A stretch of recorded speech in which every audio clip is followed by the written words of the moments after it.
In 1688, England stood on the brink of change.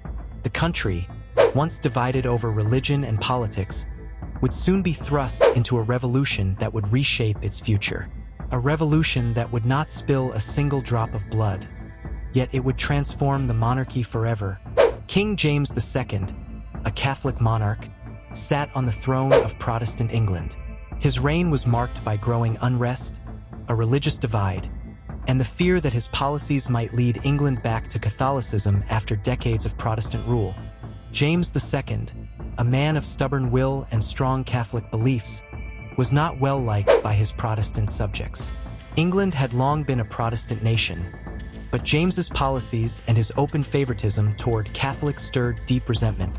His appointment of Catholics to positions of power, including the military and government, alarmed many Protestants.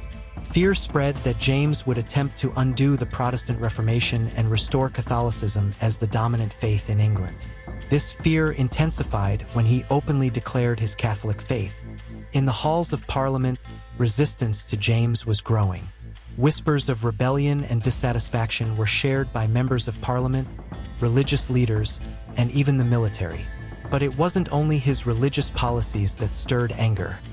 It was his absolute approach to power. Across the English Channel, in the Netherlands, William of Orange, a Protestant leader and the husband of James II's daughter, Mary, saw an opportunity. William was not only a skilled military leader, but he was also a key figure in the fight against Catholic influence in Europe.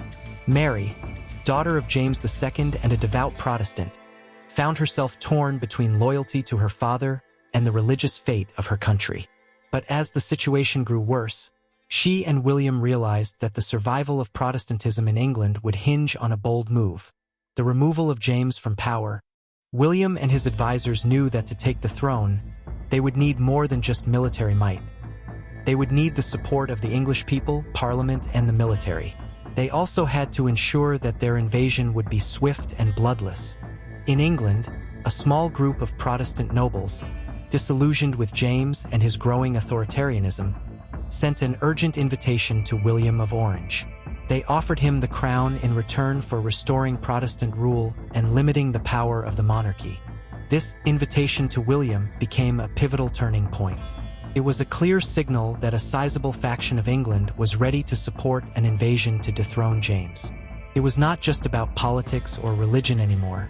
It was about preserving the rights of Parliament and the future of English governance. On November 5, 1688, William of Orange and his vast fleet set sail from the Netherlands, crossing the English Channel under the cover of night. He knew that this invasion could be the most important in English history, but it had to be swift and it had to be bloodless. James, caught by surprise, had a choice: fight or flee. But he hesitated. His support was quickly crumbling. The English military, split and divided over his rule, refused to take up arms against William. And as the fleet approached, James's resolve began to waver. When William's forces landed at Torbay, there was no widespread resistance. Most of James's troops defected, unwilling to fight against the Protestant army. The tide was turning fast, and King James's authority was slipping away. As William's forces advanced, James realized that his position had become untenable. Fearing for his life, he fled London, ultimately abandoning his throne. The Glorious Revolution was complete. A revolution that had seen no bloodshed, no major battles, and yet it marked the end of an era. James's flight marked the official collapse of his reign. While some supported his departure, many saw it as a triumph for the future of England, a future that would be governed by the will of Parliament, not the absolute power of the monarchy. In 1689, William and Mary were crowned as co-monarchs of England. But their power was not absolute. Parliament had succeeded in making sure that the monarchy's power would be limited forever. The Bill of Rights, passed shortly after their coronation, placed the crown under Parliament's control and enshrined key rights for the people. The Bill of Rights of 1689 established the foundations for a constitutional monarchy, limiting the power of future monarchs and ensuring that they could no longer rule without the consent of Parliament. The Glorious Revolution, in its peaceful overthrow, had established the principles that would guide English governance for centuries.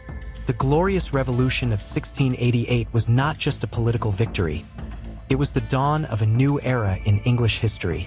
It helped lay the groundwork for the modern British constitutional system, where the power of the monarch is balanced by the will of the people, as expressed through Parliament.